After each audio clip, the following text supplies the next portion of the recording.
The Three Tools of Death. By G.K. Chesterton. Both by calling and conviction Father Brown knew better than most of us, that every man is dignified when he is dead. But even he felt a pang of incongruity when he was knocked up at daybreak and told that Sir Aaron Armstrong had been murdered. There was something absurd and unseemly about secret violence in connection with so entirely entertaining and popular a figure. For Sir Aaron Armstrong was entertaining to the point of being comic, and popular in such a manner as to be almost legendary. It was like hearing that Sonny Jim had hanged himself, or that Mr. Pickwick had died in Hanwell. For though Sir Aaron was a philanthropist, and thus dealt with the darker side of our society, he prided himself on dealing with it in the brightest possible style. His political and social speeches were cataracts of anecdotes and loud laughter, his bodily health was of a bursting sort, his ethics were all optimism, and he dealt with the drink problem, his favourite topic, with that immortal or even monotonous gaiety which is so often a mark of the prosperous total abstainer. The established story of his conversion was familiar on the more puritanic platforms and pulpits, how he had been, when only a boy, drawn away from Scotch theology to Scotch whiskey, and how he had risen out of both and become, as he modestly put it, what he was. Yet his wide white beard, cherubic face, and sparkling spectacles, at the numberless dinners and congresses where they appeared, made it hard to believe, somehow, that he had ever been anything so morbid as either a dram drinker or a Calvinist. He was, one felt, the most seriously merry of all the sons of men. He had lived on the rural skirt of Hampstead in a handsome house, high but not broad, a modern and prosaic tower. The narrowest of its narrow sides overhung the steep green bank of a railway, and was shaken by passing trains. Sir Aaron Armstrong, as he boisterously explained, had no nerves. But if the train had often given a shock to the house, that morning the tables were turned, and it was the house that gave a shock to the train. The engine slowed down and stopped just beyond that point where an angle of the house impinged upon the sharp slope of turf. The arrest of most mechanical things must be slow, but the living cause of this had been very rapid. A man clad completely in black, even, it was remembered, to the dreadful detail of black gloves, appeared on the ridge above the engine, and waved his black hands like some sable windmill. This in itself would hardly have stopped even a lingering train. But there came out of him a cry which was talked of afterwards as something utterly unnatural and new. It was one of those shouts that are horridly distinct even when we cannot hear what is shouted.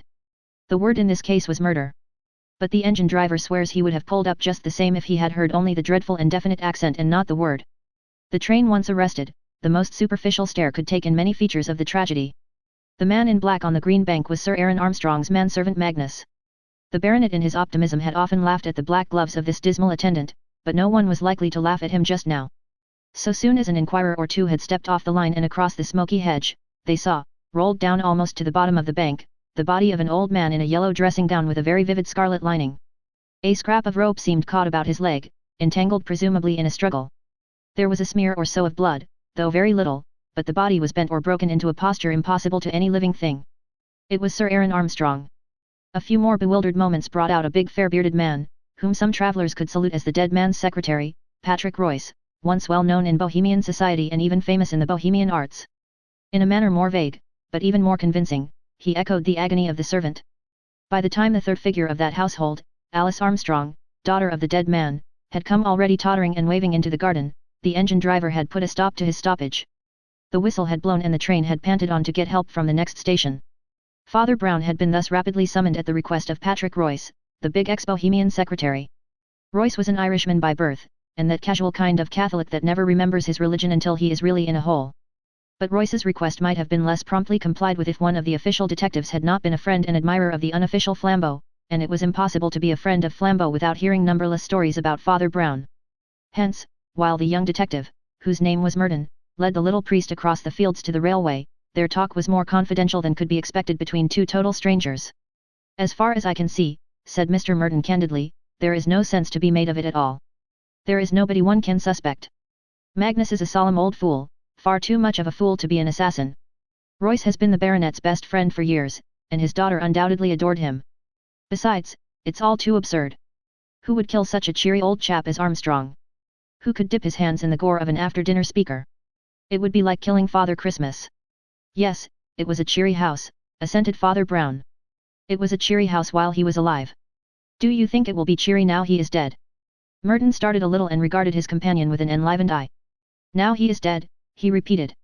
Yes, continued the priest stolidly, he was cheerful. But did he communicate his cheerfulness? Frankly, was anyone else in the house cheerful but he? A window in Merton's mind let in that strange light of surprise in which we see for the first time things we have known all along. He had often been to the Armstrongs, on little police jobs of the philanthropist, and, now he came to think of it, it was in itself a depressing house. The rooms were very high and very cold, the decoration mean and provincial, the drafty corridors were lit by electricity that was bleaker than moonlight. And though the old man's scarlet face and silver beard had blazed like a bonfire in each room or passage in turn, it did not leave any warmth behind it. Doubtless this spectral discomfort in the place was partly due to the very vitality and exuberance of its owner. He needed no stoves or lamps, he would say, but carried his own warmth with him. But when Merton recalled the other inmates, he was compelled to confess that they also were as shadows of their lord. The moody manservant, with his monstrous black gloves, was almost a nightmare. Royce, the secretary, was solid enough, a big bull of a man, in tweeds, with a short beard, but the straw-colored beard was startlingly salted with grey like the tweeds, and the broad forehead was barred with premature wrinkles. He was good-natured enough also, but it was a sad sort of good nature, almost a heartbroken sort. He had the general air of being some sort of failure in life. As for Armstrong's daughter, it was almost incredible that she was his daughter. She was so pallid in color and sensitive in outline. She was graceful, but there was a quiver in the very shape of her that was like the lines of an aspen. Merton had sometimes wondered if she had learnt to quail at the crash of the passing trains. "You see," said Father Brown, blinking modestly, "I'm not sure that the Armstrong cheerfulness is so very cheerful, for other people. You say that nobody could kill such a happy old man, but I'm not sure, nos inducas in tentationem. If ever I murdered somebody," he added quite simply, "I dare say it might be an optimist." "Why?" cried Merton amused. "Do you think people dislike cheerfulness?" "People like frequent laughter," answered Father Brown, "but I don't think they like a permanent smile. Cheerfulness without humor is a very trying thing." They walked some way in silence along the windy grassy bank by the rail, and just as they came under the far-flung shadow of the tall Armstrong house, Father Brown said suddenly, like a man throwing away a troublesome thought rather than offering it seriously, "Of course, drink is neither good nor bad in itself. But I can't help sometimes feeling that men like Armstrong want an occasional glass of wine to sadden them." Merton's official superior, a grizzled and capable detective named Gilder, was standing on the green bank waiting for the coroner, talking to Patrick Royce, whose big shoulders and bristly beard and hair towered above him. This was the more noticeable because Royce walked always with a sort of powerful stoop, and seemed to be going about his small clerical and domestic duties in a heavy and humbled style, like a buffalo drawing a go-cart. He raised his head with unusual pleasure at the sight of the priest, and took him a few paces apart. Meanwhile Merton was addressing the older detective respectfully indeed, but not without a certain boyish impatience. "Well, Mr. Gilder, have you got much farther with the mystery?" "There is no mystery," replied Gilder, as he looked under dreamy eyelids at the rooks. "Well, there is for me, at any rate," said Merton, smiling. "It is simple enough, my boy," observed the senior investigator, stroking his grey, pointed beard. "3 minutes after you'd gone for Mr. Royce's parson the whole thing came out. You know that pasty-faced servant in the black gloves who stopped the train? I should know him anywhere. Somehow he rather gave me the creeps." "Well," drawled Gilder, when the train had gone on again, "that man had gone too. Rather a cool criminal, don't you think, to escape by the very train that went off for the police?"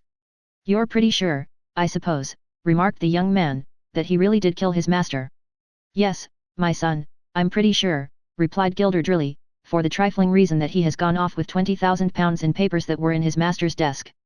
No, the only thing worth calling a difficulty is how he killed him. The skull seems broken as with some big weapon, but there's no weapon at all lying about, and the murderer would have found it awkward to carry it away, unless the weapon was too small to be noticed." "Perhaps the weapon was too big to be noticed," said the priest, with an odd little giggle. Gilder looked round at this wild remark, and rather sternly asked Brown what he meant. "Silly way of putting it, I know," said Father Brown apologetically. "Sounds like a fairy tale. But poor Armstrong was killed with a giant's club, a great green club, too big to be seen, and which we call the earth. He was broken against this green bank we are standing on." "How do you mean?" asked the detective quickly. Father Brown turned his moon face up to the narrow facade of the house and blinked hopelessly up. Following his eyes, they saw that right at the top of this otherwise blind back quarter of the building, an attic window stood open. "Don't you see," he explained, pointing a little awkwardly like a child, "he was thrown down from there." Gilder frowningly scrutinized the window, and then said, "Well, it is certainly possible. But I don't see why you are so sure about it." Brown opened his grey eyes wide. "Why," he said, "there's a bit of rope round the dead man's leg. Don't you see that other bit of rope up there caught at the corner of the window? At that height the thing looked like the faintest particle of dust or hair, but the shrewd old investigator was satisfied. "You're quite right, sir," he said to Father Brown, "that is certainly one to you."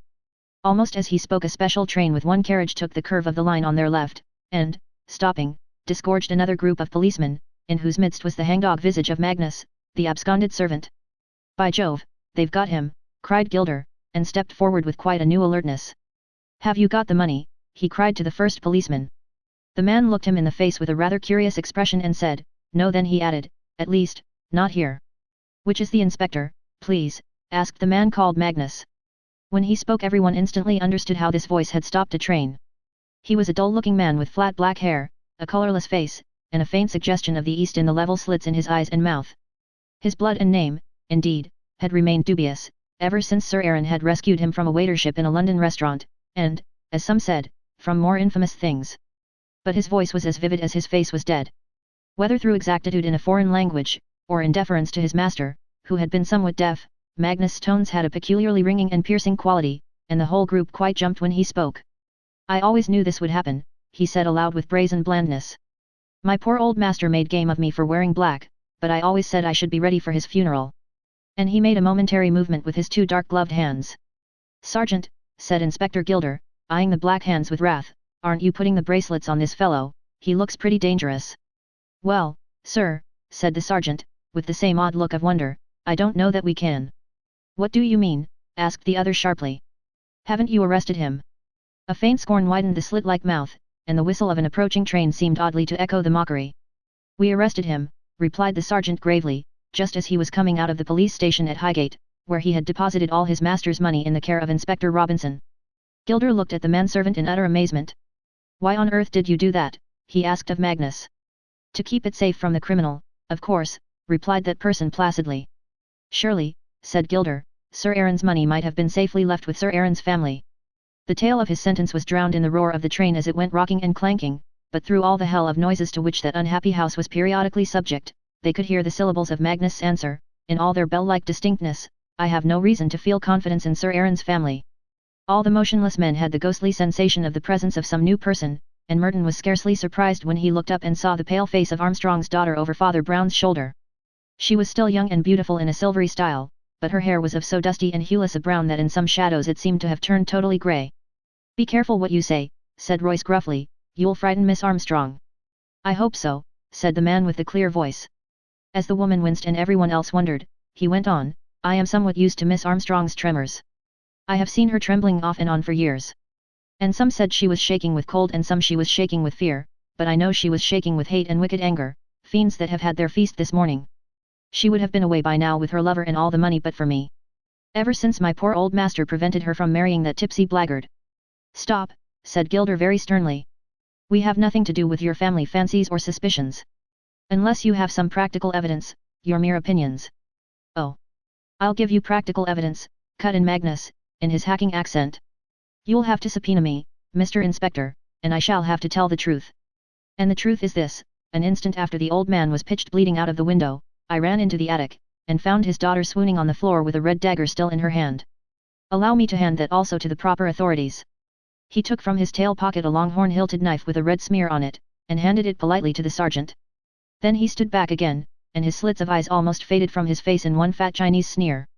Merton felt an almost bodily sickness at the sight of him, and he muttered to Gilder, surely you would take Miss Armstrong's word against his. Father Brown suddenly lifted a face so absurdly fresh that it looked somehow as if he had just washed it. Yes, he said, radiating innocence, but is Miss Armstrong's word against his? The girl uttered a startled, singular little cry, everyone looked at her. Her figure was rigid as if paralyzed, only her face within its frame of faint brown hair was alive with an appalling surprise. She stood like one of a sudden lassoed and throttled. This man, said Mr. Gilder gravely, actually says that you were found grasping a knife, insensible, after the murder. He says the truth, answered Alice.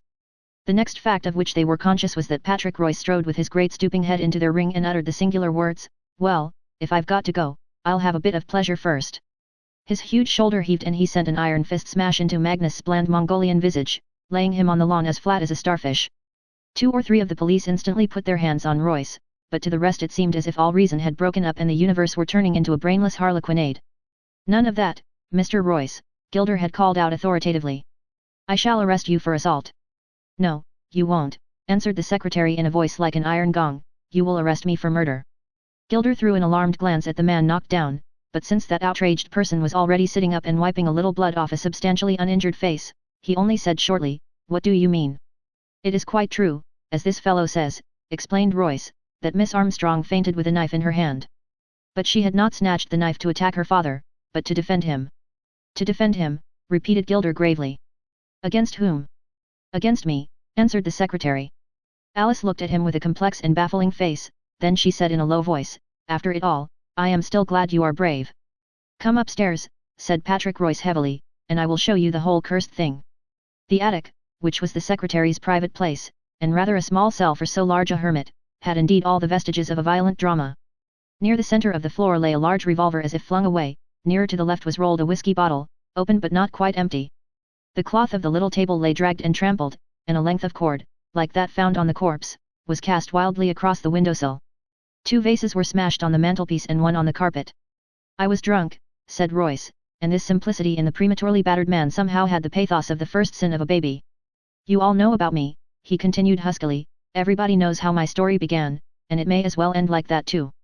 I was called a clever man once, and might have been a happy one. Armstrong saved the remains of a brain and body from the taverns, and was always kind to me in his own way, poor fellow.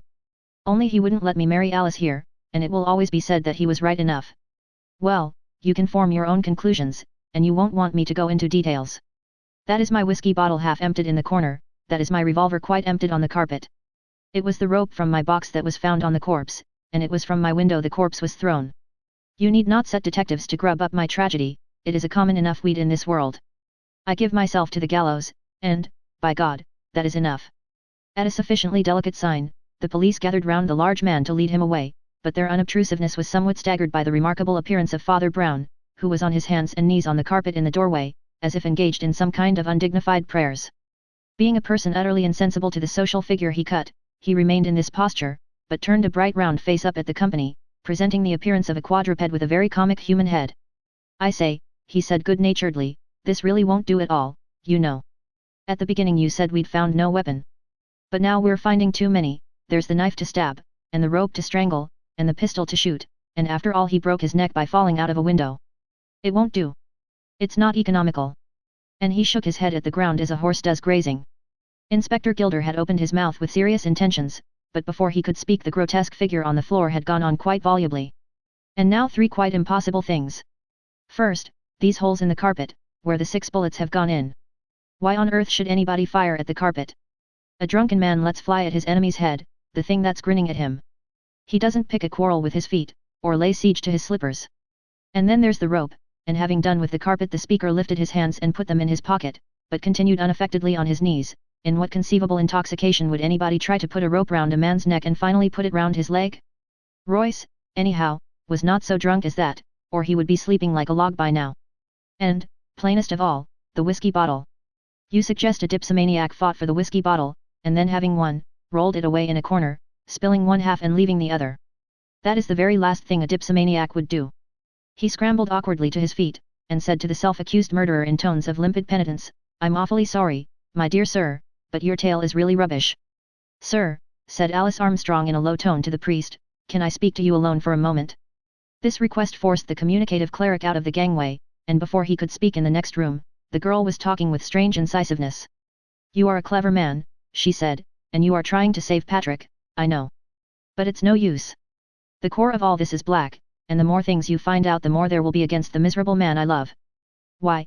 Asked Brown, looking at her steadily. Because, she answered equally steadily, I saw him commit the crime myself. Ah, said the unmoved Brown, and what did he do? I was in this room next to them, she explained, both doors were closed, but I suddenly heard a voice, such as I had never heard on earth, roaring hell, hell, hell, again and again, and then the 2 doors shook with the first explosion of the revolver. Thrice again the thing banged before I got the 2 doors open and found the room full of smoke, but the pistol was smoking in my poor, mad Patrick's hand, and I saw him fire the last murderous volley with my own eyes. Then he leapt on my father, who was clinging in terror to the windowsill, and, grappling, tried to strangle him with the rope, which he threw over his head, but which slipped over his struggling shoulders to his feet. Then it tightened round one leg and Patrick dragged him along like a maniac. I snatched a knife from the mat, and, rushing between them, managed to cut the rope before I fainted. I see, said Father Brown, with the same wooden civility. Thank you. As the girl collapsed under her memories, the priest passed stiffly into the next room, where he found Gilder and Merton alone with Patrick Royce, who sat in a chair, handcuffed. There he said to the inspector submissively. Might I say a word to the prisoner in your presence, and might he take off those funny cuffs for a minute? He is a very powerful man, said Merton in an undertone. Why do you want them taken off? Why, I thought, replied the priest humbly, that perhaps I might have the very great honor of shaking hands with him. Both detectives stared, and Father Brown added, won't you tell them about it, sir? The man on the chair shook his tousled head, and the priest turned impatiently. Then I will, he said. Private lives are more important than public reputations. I am going to save the living, and let the dead bury their dead. He went to the fatal window, and blinked out of it as he went on talking. I told you that in this case there were too many weapons and only one death. I tell you now that they were not weapons, and were not used to cause death. All those grisly tools, the noose, the bloody knife, the exploding pistol, were instruments of a curious mercy. They were not used to kill Sir Aaron, but to save him. To save him, repeated Gilder. And from what? From himself, said Father Brown. He was a suicidal maniac. What? Cried Merton in an incredulous tone. And the religion of cheerfulness. It is a cruel religion, said the priest, looking out of the window. Why couldn't they let him weep a little, like his fathers before him? His plans stiffened, his views grew cold, behind that merry mask was the empty mind of the atheist. At last, to keep up his hilarious public level, he fell back on that dram drinking he had abandoned long ago. But there is this horror about alcoholism in a sincere teetotaler, that he pictures and expects that psychological inferno from which he has warned others. It leapt upon poor Armstrong prematurely, and by this morning he was in such a case that he sat here and cried he was in hell, in so crazy a voice that his daughter did not know it. He was mad for death, and with the monkey tricks of the mad he had scattered round him death in many shapes, a running noose and his friend's revolver and a knife. Royce entered accidentally and acted in a flash. He flung the knife on the mat behind him, snatched up the revolver, and having no time to unload it, emptied it shot after shot all over the floor. The suicide saw a fourth shape of death, and made a dash for the window. The rescuer did the only thing he could, ran after him with the rope and tried to tie him hand and foot. Then it was that the unlucky girl ran in, and misunderstanding the struggle, strove to slash her father free. At first she only slashed poor Royce's knuckles, from which has come all the little blood in this affair. But, of course, you noticed that he left blood, but no wound, on that servant's face? Only before the poor woman swooned, she did hack her father loose, so that he went crashing through that window into eternity. There was a long stillness slowly broken by the metallic noises of Gilder unlocking the handcuffs of Patrick Royce, to whom he said, I think I should have told the truth, sir. You and the young lady are worth more than Armstrong's obituary notices. Confound Armstrong's notices, cried Royce roughly. Don't you see it was because she mustn't know? Mustn't know what? Asked Merton. Why, that she killed her father, you fool, roared the other. He'd have been alive now but for her. It might craze her to know that. No, I don't think it would, remarked Father Brown, as he picked up his hat. I rather think I should tell her. Even the most murderous blunders don't poison life like sins, anyhow, I think you may both be the happier now. I've got to go back to the deaf school. As he went out onto the gusty grass an acquaintance from Highgate stopped him and said. The coroner has arrived. The inquiry is just going to begin. I've got to get back to the deaf school, said Father Brown. I'm sorry I can't stop for the inquiry.